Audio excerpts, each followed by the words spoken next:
말씀은 요한복음 12장 37절에서 50절까지 말씀입니다. 요한복음 12장 37절에서 50절까지.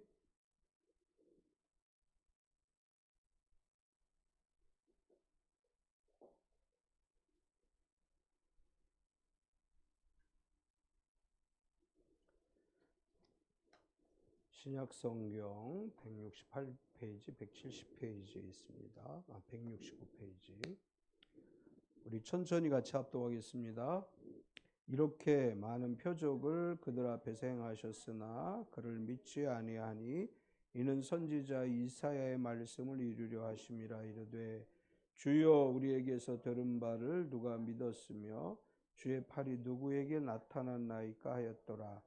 그들이 능히 믿지 못한 것은 이 때문이니 곧 이사야가 다시 일렀으되 그들의 눈을 멀게 하시고 그들의 마음을 완고하게 하셨으니 이는 그들로 하여금 눈으로 보고 마음으로 깨닫고 돌이켜 고침을 받지 못하게 하려 함이라 하였음이더라. 이사야가 이렇게 말한 것은 주의 영광을 보고 주를 가리켜 말한 것이라. 그러나 관리 중에도 그를 믿는 자가 많되 바리새인들 때문에 드러나게 말하지 못하니 이는 출교를 당할까 두려움이라. 그들은 사람의 영광을 하나님의 영광보다 더 사랑하였더라. 예수께서 외쳐 이르시되 나를 믿는 자는 나를 믿는 것이 아니요 나를 보내신 이를 믿는 것이요 나를 보는 자는 나를 보내신 이를 보는 것이니라. 나는 빛으로 세상에 왔나니 무릇 나를 믿는 자로 어둠에 거하지 않게 하려 함이로라. 사람이 내 말을 듣고 지키지 아니할지라도 내가 그를 심판하지 아니하노라. 내가 세상 온 것은 세상을 심판하려 하며 세상을 구원하려 함이로라. 나를 저버리고 내 말을 받지 아니하는 자를 심판할 이가 있으니 곧 내가 한 그 말이 마지막 날에 그를 심판하리라. 내가 내 자유로 말한 것이 아니요 나를 보내신 아버지께서 내가 말한 것과 이룰 것을 친히 명령하여 주셨으니 나는 그의 명령이 영생인 줄 아노라. 그러므로 내가 이르는 것은 내 아버지께서 내게 말씀하신 그대로니라 하시니라. 아멘. 제가 지난번 언제 금요일 날 굿TV 뉴스에서 칼럼을 써달라 그래서 써줬는데 나갈지 안 나갈지 모른다고 그렇게 얘기했었죠. 근데 칼럼 실렸다고 보내왔어요. 잠깐 한번 어떤 내용을 썼는지 한번 읽어 드려볼게요. 복음의 본질과 목적을 회복하자, 이제 이런 제목인데, 한국 교회는 코로나 팬데믹 기간을 보내면서 많은 변화를 겪었습니다. 온라인 예배가 자연스럽게 돼 현장 예배와 온라인 예배를 병행하는 형태로 자리 잡았고, 한편으로는 교회를 떠나 가나안 성도가 되거나 탈종교의 현상이 나타난다고 합니다.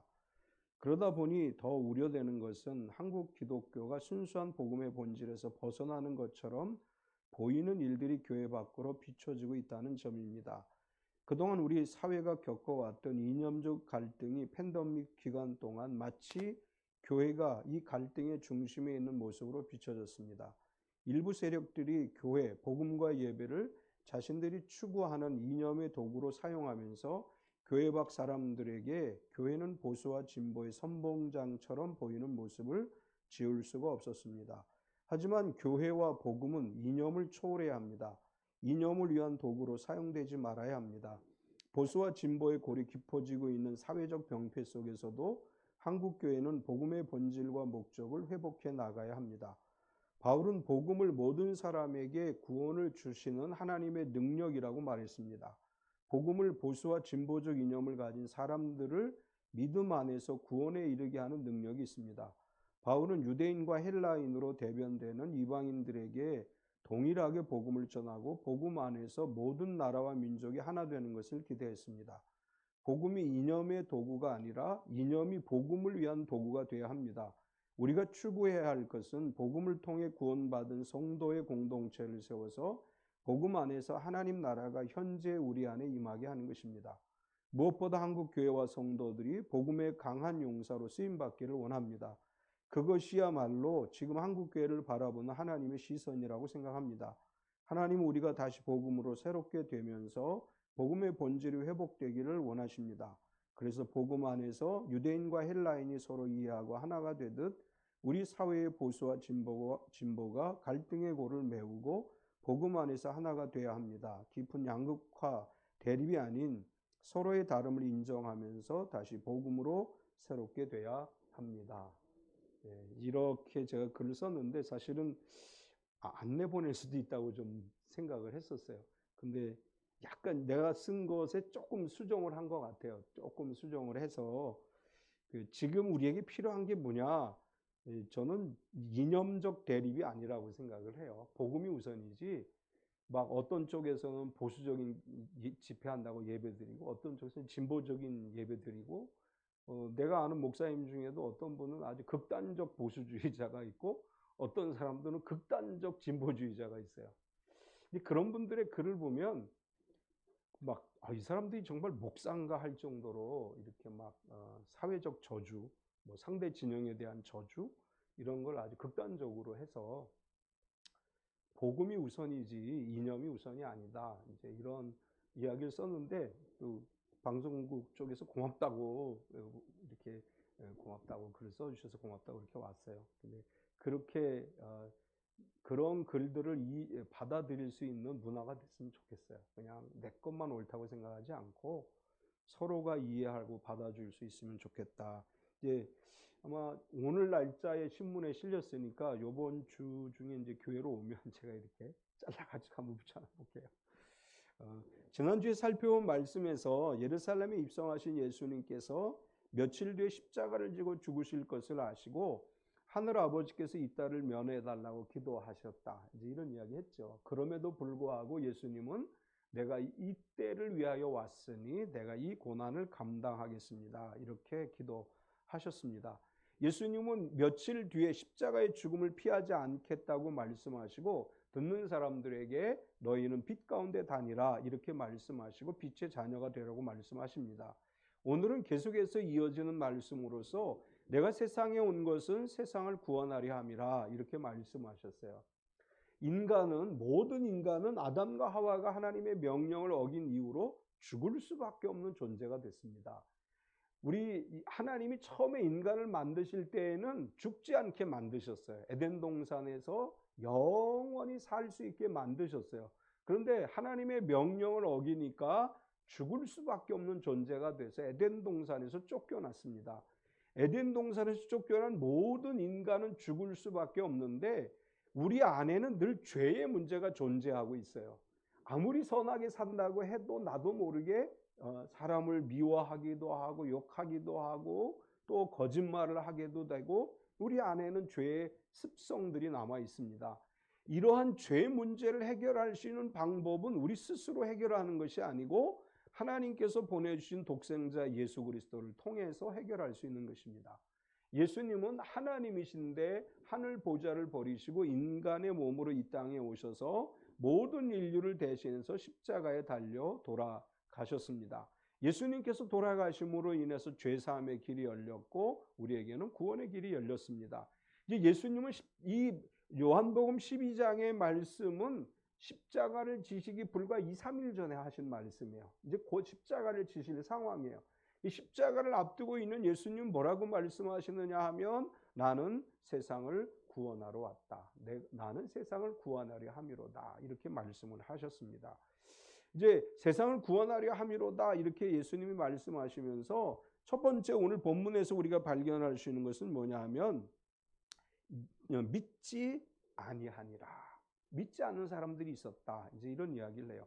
예수님께서 공생의 사역을 하시던 시절은 로마가 이스라엘을 지배했던 시대예요. 그러니까 로마의 식민지인 거예요, 이스라엘이. 그리고 역사적으로 보면 이때는 기근이 굉장히 오랫동안 있었습니다. 기근이라고 하는 것은 이제 비도 안 오고 농사도 잘 안 되고 풀도 안 자라고 이런 상황을 이야기하는 거죠. 먹고 사는 것도 힘들어요. 우리 일제시대 때 얘기 많이 듣잖아요. 일본이 우리나라를 지배했을 때 일본이 수탈도 있었지만 살기가 너무 어려우니까 사람들이 시베리아로 가고 뭐 하와이로 가고 만주로 가고 다 흩어졌어요. 유대인들이 그때 상황이 비슷한 거예요. 로마가 지배를 하고 있고 로마 정부에다 세금을 내야 되고 헤롯 정부에다 세금을 내야 되고 군대까지 잡아가지는 않았어요. 로마는 뭐 일본 우리나라 사람들 잡아다 군대 보냈지만 그 대신에 많은 수탈을 하고 기근이 심했기 때문에 먹고 살기가 힘들어서 많은 유대인들이 이제 이스라엘을 버리고 흩어지게 돼요. 또 기근이 심하면 질병이 많이 생기죠.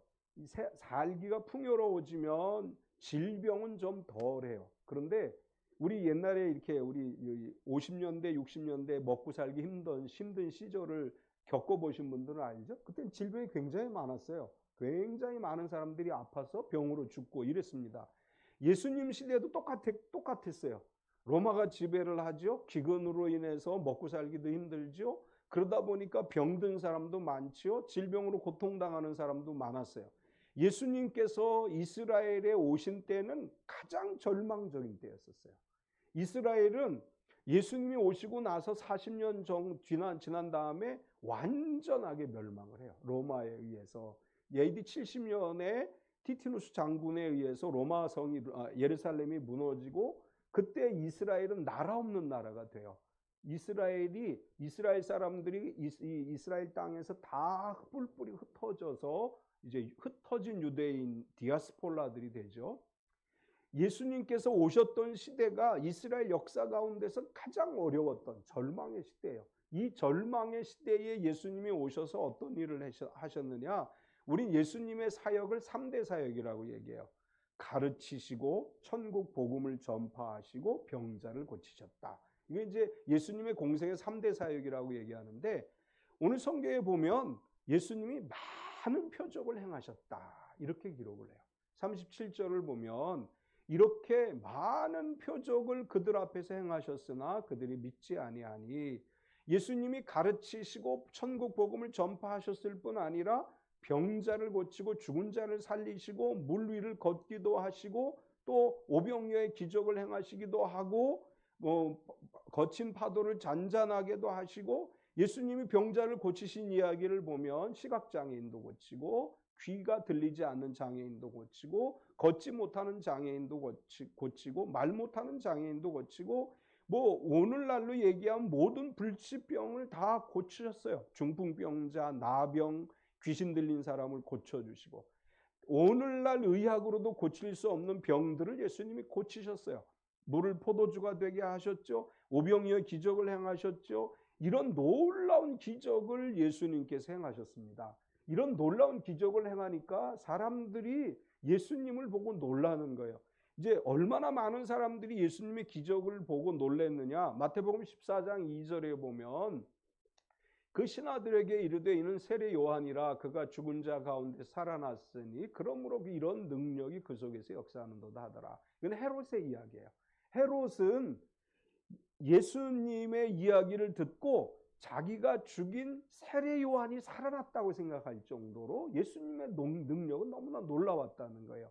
이 헤롯이라는 사람은 하나님을 믿지 않는 사람이에요. 그런데도 불구하고 예수님이 하신 일을 보고 너무나 놀라웠던 거예요. 예수님이 이런 수많은 표적을 행하셨습니다. 그런데 중요한 건 뭐냐 하면 그런 표적을 행하면 다 믿을 거라고 생각했는데 성경은 뭐라고 기록해요? 그럼에도 불구하고 사람들은 믿지 못한다는 거예요. 많은 사람들이 예수님을 믿지 못하는 이런 현상들, 이제 우리 이렇게 생각해요. 어떤 사람이 몸이 되게 아팠어. 그래서 병원에 갔는데 치료 방법이 없대. 그래서 이제 교회로 데리고 와요. 그래서 교회에서 기도해서 병이 나오면 예수 믿을 것 같죠? 믿을 것 같죠? 믿는 사람도 있지만 안 믿는 사람도 있어요. 기도해서 병이 나으면 하나님이 날 고쳐주셨습니다. 이렇게 믿어야 되는데 아까도 믿음이 없는 사람들은 연대가 맞아서 그렇다. 그런 얘기 했다고 우리 송교수 집사하고 잠깐 얘기했었는데 암에서 고침받은 사람이 시간이 지나니까 뭐라고 얘기해요? 그거 목사님이 기도해 줘서 난 게 아니고 연대가 맞은 거야. 연대가. 우리나라 사람들 사용하는 말이잖아요. 연대가 맞았다고. 이 교회에서 기도해서 났는데 한 1년, 2년, 10년 지나고 나니까 분명히 암 진단을 받았어요. 그래서 이제 금식하고 기도해서 낫어요. 그러니까 그러면 하나님이 날 고쳐줬습니다 이렇게 믿으면 되는데 어느 순간부터 의심이 들어오는 거야. 그래서 연때가 맞아서 낫다. 그렇게 생각했어요. 그런데 하나님이 그 사람 가만두셨습니까? 다시 암이 재발한 거예요. 다시 암이 재발하고 마지막에 이제 결국은 그 암으로 돌아가셨는데 많은 사람들이 병고침 기적을 행하면 믿을 줄 아는데 제가 주변에서 본 사람들 중 그분도 교회 집사님이셨는데 그런데 못 믿는 거예요. 안 믿어요. 표적을 봤음에도 안 믿어요. 예수님 시대에 예수님이 죽은 자를 살리셨는데도 사람들이 안 믿는 사람들이 있었다는 거예요. 그럼 왜 안 믿었을까? 왜 안 믿었을까요? 성경은 이렇게 얘기해요. 이사야 선지자의 예언의 성취다.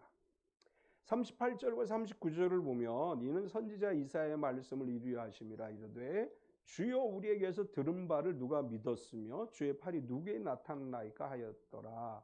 그들이 능히 믿지 못한 것은 이 때문이니 곧 이사야가 다시 일렀으되.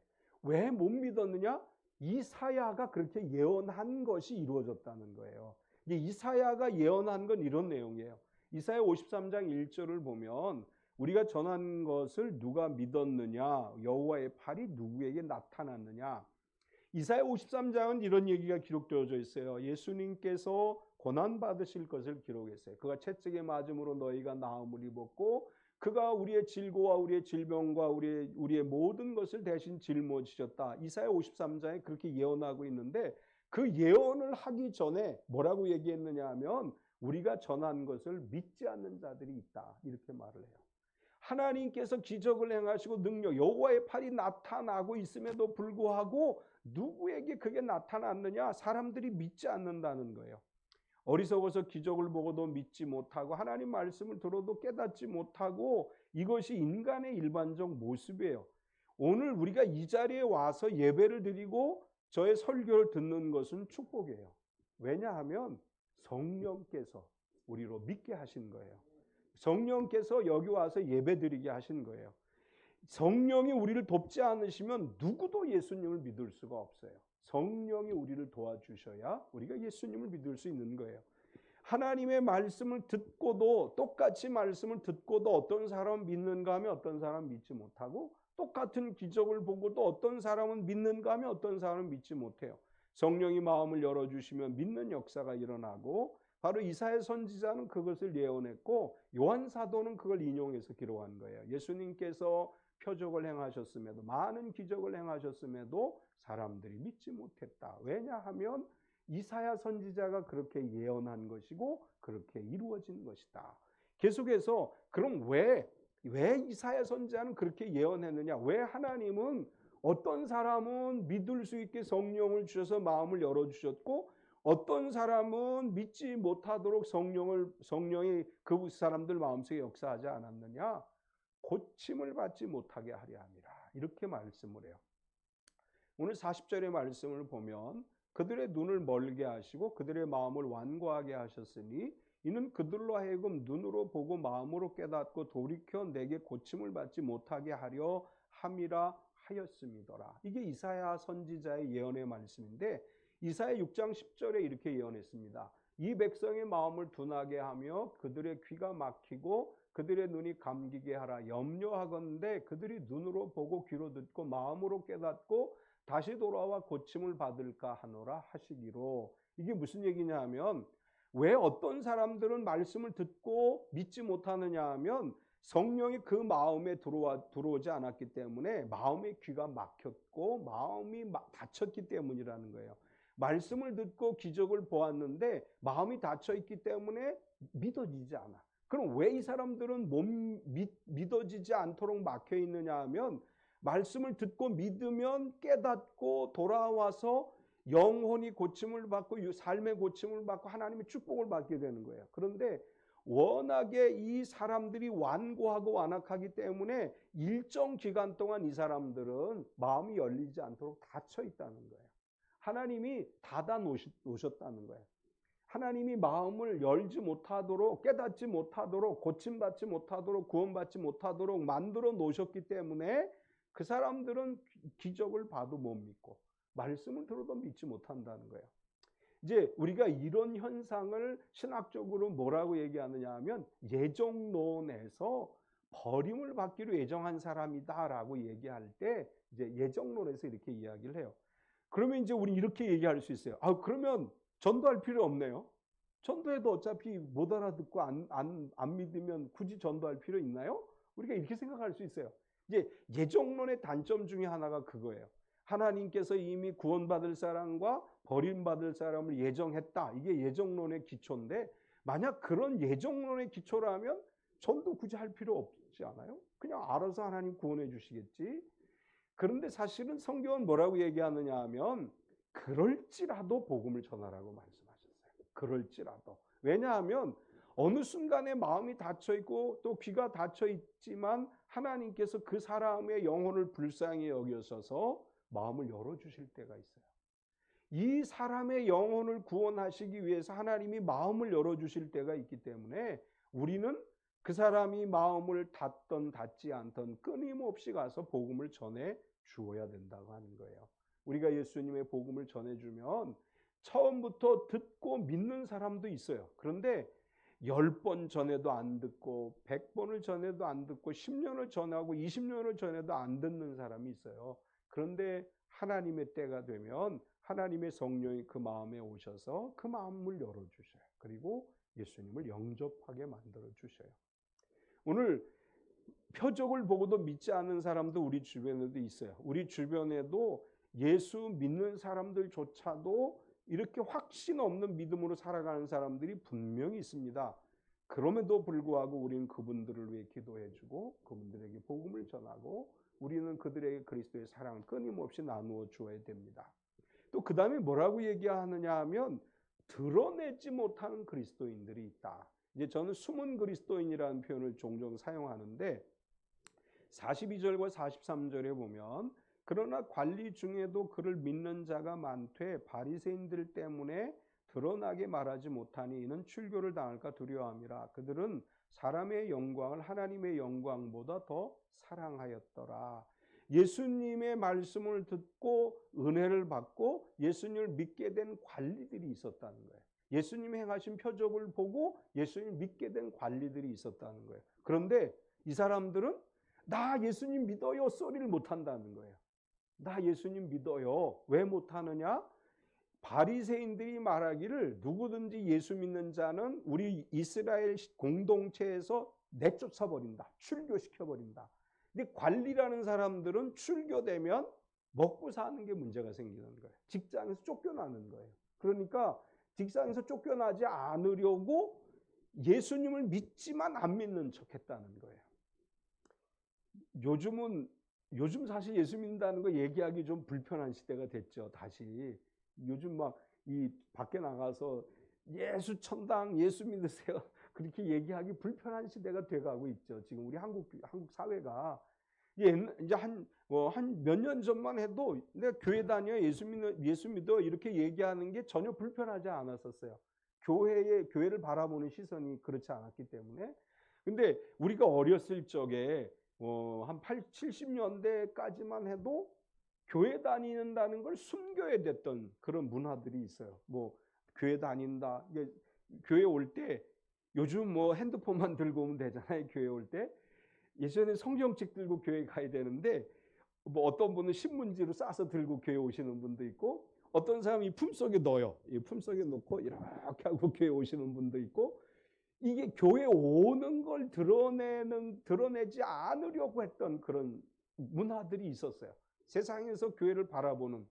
그러니까 제가 어릴 때 초등학교 6학년 말에 파주로 이사를 가서 중학교 때 이렇게 이제 교회를 다니게 됐는데 우리 교회에서 이제 학교에서 예배를 드리고 그러니까 학교 갔다 집에 올 때 찬송가를 부르면서 와요. 이제 걸어 다녀 한 15km 정도를 걸어 다녔는데 아침에 학교 갈 때 올 때 버스가 없는 데라 있긴 있는데 학교 등하교 시간에 안 맞아요. 그러니까 걸어 다녔어. 이제 막 찬송을 부르면서 가는데 그때 막 군인들이 행진해서 군사 지역이니까 막 지나가요. 제가 막 찬송을 부르면서 가면 군인들의 눈빛이 달라져요. 졸음시키 찬송 부르면서 가네 이렇게 얘기를 해요. 그래서 군인들을 보면 찬송 부르다 안 불러요. 군인들이 나한테 해코지 할까 봐. 이제 중학교 때 그런 경험이 있었어요. 그런데 제가 막 찬송 부르면서 이제 군인들 없는 데서 부르면서 가는데 우리 집 앞에서 농사 열심히 짓던 어떤 분이 유심히 저를 보고 기도해 주신 분이 있어요. 알고 보니까 그분이 장로님이셨어. 우리 마을에 오신. 그래서 제가 이제 그때부터 시골 교회를 다니기 시작했던 건데, 예수님을 믿는다고 하면 출교 당하니까 자기가 믿는 걸 숨겼어요. 이걸 우리가 숨은 그리스도인이라고 얘기해요.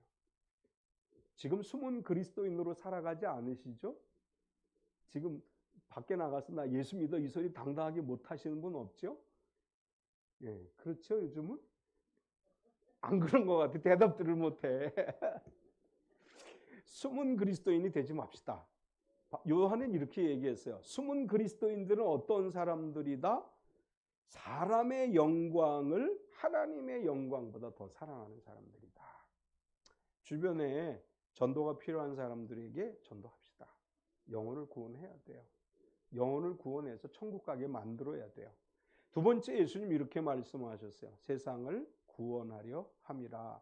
사람들이 예수를 믿지 못하는 것에 대해서 이사야 선지자의 예언을 인용해서 그 사람들이 듣고 깨닫고 고침을 받아 하나님의 백성이 되지 않게 하려고 했던 감추어진 하나님의 의도가 있었다, 이렇게 말씀하셨는데, 예수님은 이제 이렇게 말씀하셔요. 나는 세상을 구원하려 왔는데 나를 믿는 것은 나를 보내신 이를 믿는 것이다.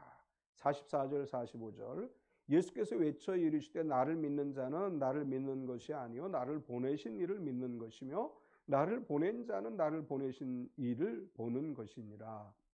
이제 계속해서 요한복음에 반복되는 얘기죠.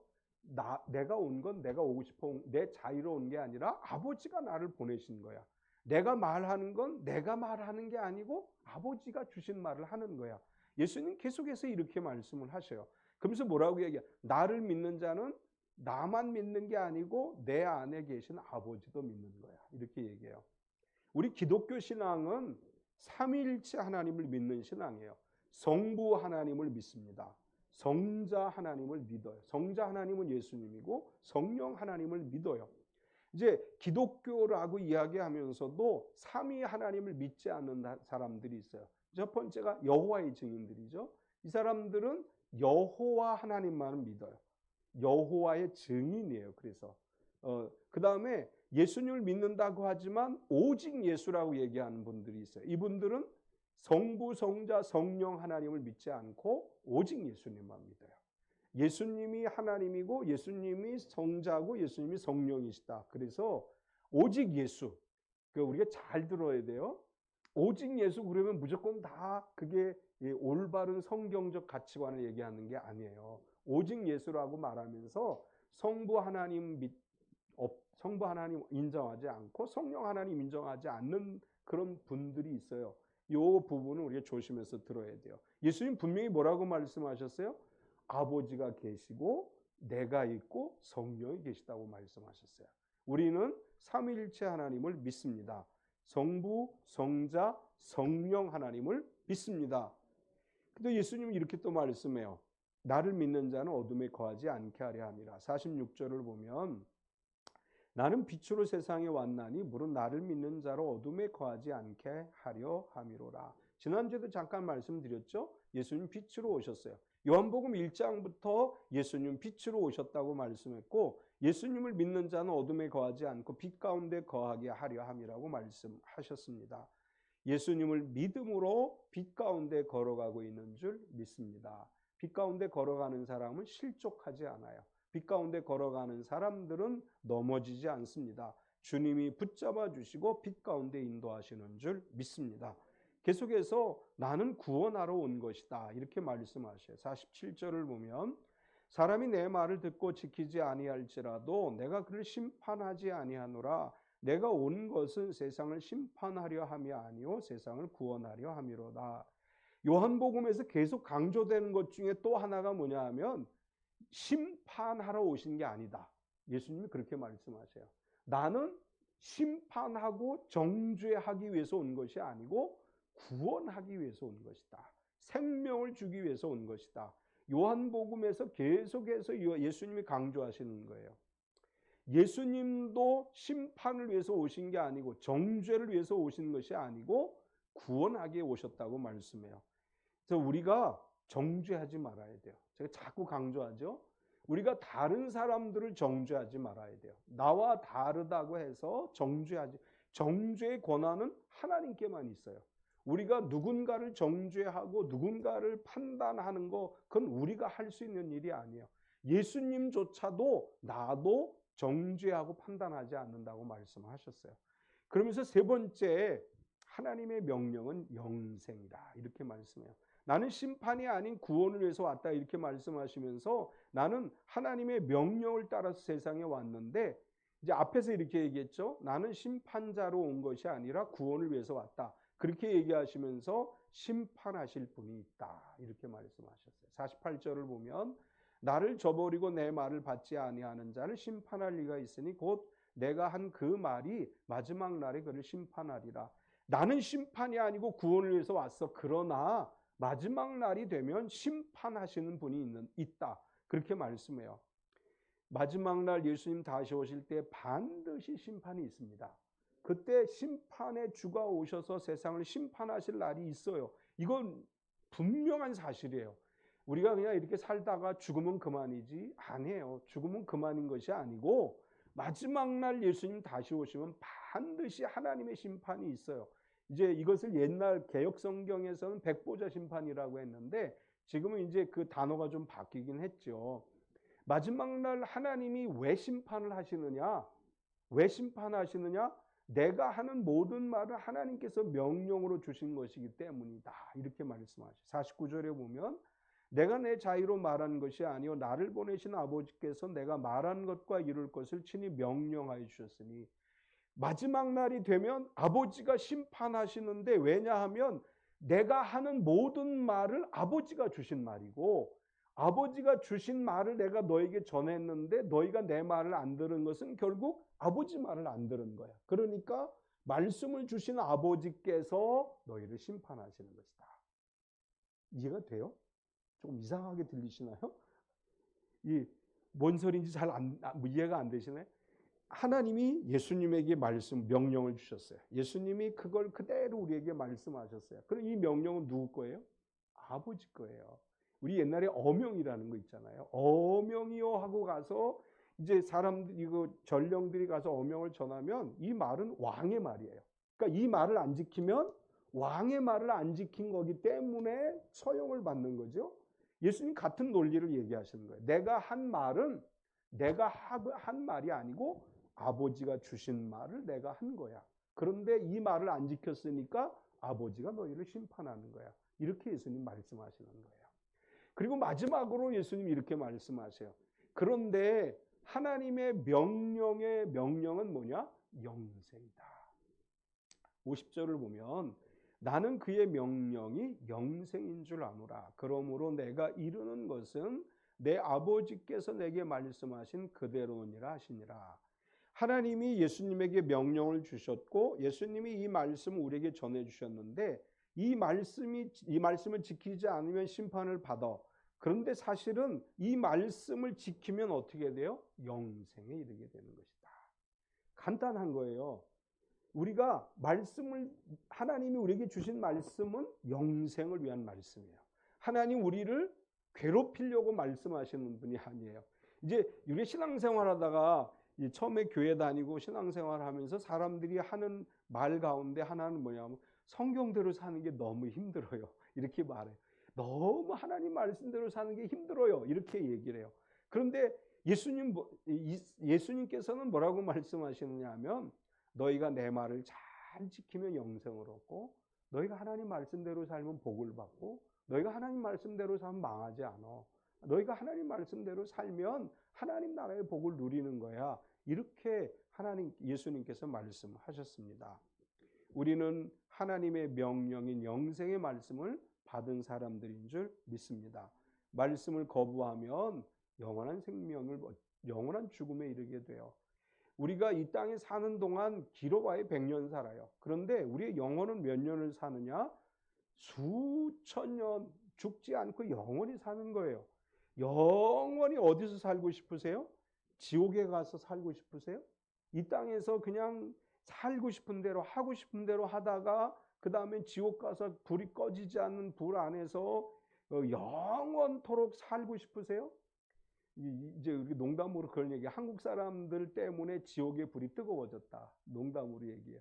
왜? 한국 사람들이 하도 사우나를 좋아해가지고 뜨거운 불에 잘 연단이 돼 있어가지고 이 한국 사람들을 위해서 더 뜨겁게 하셨다. 농담이에요. 이제 하나님을 잘 믿는 사람은 영원한 생명을 얻어요. 저 천국에서 죽음도 없고 아픔도 없고 배고픔도 없고 걱정도 없고 두려움도 없는 곳에서 영원히 살아가요. 그러나 하나님을 믿지 않고 하나님을 거부하면, 예수님이 구세주이심을 거부하면 이 땅에서 출세할 수도 있어요. 돈을 잘 벌 수도 있어요. 그러나 영원한 지옥이 기다리고 있어요. 예수님 그 말씀을 하셨습니다. 하나님이 우리에게 명령하신 것은 영생입니다. 하나님의 말씀을 믿음으로 영생에 이르는 성도가 되고, 우리는 늘 어떤 믿음으로 살아야 돼요? 심판과 정죄가 아니라 구원의 복음을 전하는 믿음으로 살아야 돼요. 우리는 누구에게나 사람들에게 희망의 말을 전해주고 구원의 복음을 전해주고 위로하고 격려해줘서 예수님을 만나게 하고, 그들이 예수님을 만나서 천국 백성이 되고 영생을 누리게 하는 일에 쓰임받는 성도가 되어야 될 줄 믿습니다. 우리 같이 한번 통성으로 기도하겠습니다. 주님, 하나님의 말씀은 영생임을 믿습니다. 우리가 영생의 말씀을 받았으니 우리 주변에 우리 가족, 일가, 친척, 친구들에게 영생의 말씀을 나누게 해 주옵소서. 또 우리가 한 번 더 기도할 것은 육체적 질병으로 어려움 겪는 우리 가족들, 성도들 치유되게 하시고 건강한 몸으로 하나님의 영광을 드러내는 삶을 살아가게 하옵소서. 우리 같이 한번 통성으로 기도하겠습니다. 할렐루야. 거룩하신 하나님 감사합니다. 진실로 하나님만이 우리의 삶의 인도자이시고 우리 가운데 함께 하시는 전능하신 하나님이심을 믿습니다. 사랑하는 하나님, 우리가 영생의 복음을 받았음에 영생의 말씀을 붙들고 살아가게 하여 주시고, 우리가 만나는 사람들에게 그리스도의 희망의 복음을 전해주고 생명의 복음을 전해주고 하나님의 말씀의 은혜를 나누게 하셔서 진실로 하나님이 기뻐하시는 말씀만을 전하고 하나님의 뜻만을 증거하며 살아가는 삶이 되게 하여 주시옵소서. 하나님, 우리가 해야 될 일은 영혼을 구원하는 일입니다. 하나님, 우리가 남을 정죄하고 미워하는 것이 아니라 누구든지 사랑하고 용서하고 품어주고 보듬어주고 위로하고 격려하면서 그리스도의 복음을 증거해서 많은 사람들이 주님께 돌아와 영생의 복락 누리게 하는 일에 우리가 최선을 다하게 하여 주시옵소서. 죽어가는 영혼들을 바라보며 눈물을 흘리며 기도하게 하시고, 죽어가는 영혼들 한 영혼이라도 더 구원하기 위해서 기도하고 애쓰게 하여 주시고, 진실로 포기하지 않고 복음을 전해서 생명의 복음, 영생의 복음을 나누게 하여 주시옵소서. 사랑하는 하나님, 오늘도 치유의 주님의 능력을 기대하며 기도합니다. 사랑하는 하나님, 치유의 기적이 일어나게 하여 주시옵소서. 질병으로 어려움 겪는 이들이 있습니다. 하나님, 치료하여 주시옵소서. 우리 주 예수 그리스도 이름의 권세한 능력으로 치료함 받아 강건케 하여 주시고 하나님의 복을 누리는 역사가 일어나게 하여 주시옵소서. 오 람마라마라마리아레 소레 소리아라마라마리아레 소레 소리아라마리아레 소레 소리아라마리아레 고리아라마라마라마리아레 소레 소리아라마리아레 소레 소리아라마리아레 소레 소리아라마리아 고리아라마라마라마리아레 소레 소리아라마리아레 소레 소리아라마리아레. 할렐루야. 주님 역사하여 주시옵소서. 함께하여 주시옵소서. 고리아라마라마라마라마라마라마라마라마라 소레 소리아라마리아레 소레 소리아라마라마리아레 소레 소리아라마리아레. 할렐루야 할렐루야 할렐루야. 요라마라마라마라마라마라마라 고리아라마라마라마라마라마라마라 소레 소리아라마라마리아레 소레 소리아라마리아레 소레 소리아라마리아레. 할렐루야. 주님 역사하여 주시옵소서. 사랑하는 주님, 우리의 기도가 응답된 줄 믿습니다. 여러 가지 힘들고 어려운 상황 속에서도 믿음을 포기하지 않고 주님의 이름 의지에 기도하는 성도들의 간절한 기도는 이미 이루어지고 현실이 되어감을 믿습니다. 아직 완전하게 나타나지 않았지만 하나씩 나타나게 하여 주시옵소서. 사랑하는 주님, 치유가 이미 시작되었음을 믿습니다. 하나님의 치유가 참빛교회 모든 성도와 가족에게 임하게 하여 주시옵소서. 예수님의 이름으로 기도드리옵나이다. 아멘.